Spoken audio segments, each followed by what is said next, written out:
So let me start with a few things about why we have an ethical behaviour policy. As I was thinking about this, I was thinking that our family, my wife and our 4 kids, don't have an ethical behaviour policy.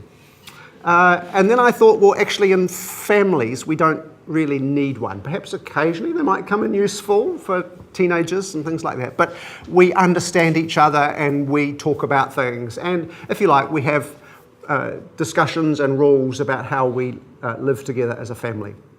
Well, we're a very substantial organisation, so what we need, what's important for us, is to have some document that sets the tone of who we are.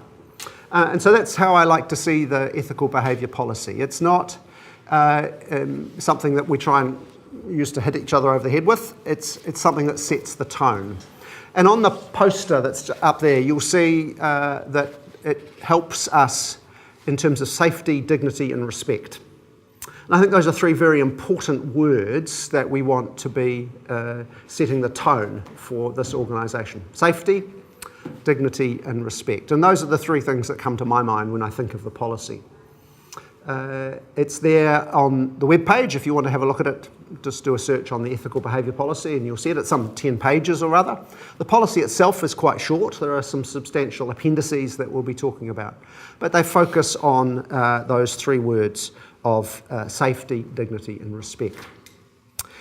We have a committee that looks after the ethical behaviour policy, that's sort of the guardians of it, and let me just tell you who's on that. I'm the chair of it. The University Proctor is there. The Director of Human Resources or nominee, in this case Ray Tobin.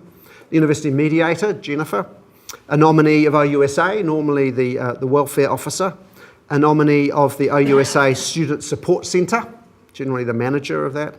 A nominee of the Tertiary Education Union, a representative of the Vice-Chancellor's Advisory Group, currently Vernon Squire, the DVC academic. So it's quite a broad-ranging committee with representation from across the university. We meet 4 times a year and discuss the policy and try and notice trends that might be coming up across those quite broad group of people. We wanted to say just a little bit about what the general principles of the policy are. This is trying to put a bit of flesh on the safety, dignity and respect. Be courteous, honest, fair, timely and ethical in our dealings with each other. Respect each other's studying and working environment. Provide services, benefits, opportunities and facilities without discrimination. Use any authority we have over others for its proper purpose. Now, these principles apply to the university community, as we put it, so that actually applies to everybody who is part of this community. So that includes people who come onto campus, who are contractors, who are under some contractual arrangement for a period, or our students when they go out to placements and under supervisors. Even those sorts of situations are under the policy. Perhaps to look at it the other way around. As individuals, we shouldn't breach the principles of the policies. And Appendix 1 outlines what these are.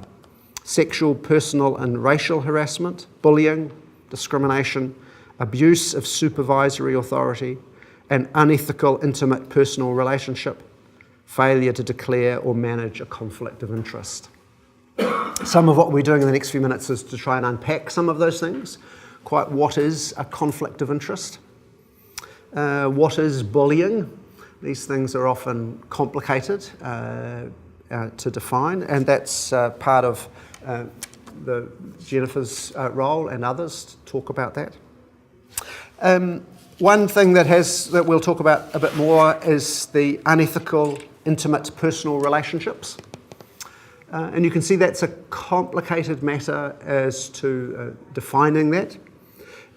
We say in the policy, the university strongly discourages and staff should avoid entering into an intimate personal relationship with any student of the university, particularly a student for whom they have responsibility or with whom they have involvement through any kind of university activity. An intimate personal relationship between a member of staff and a student seriously risks taking advantage of the intrinsic trust, power and status differential implicit in the staff to student relationship. So that's just to put a bit of definition behind one of those principles.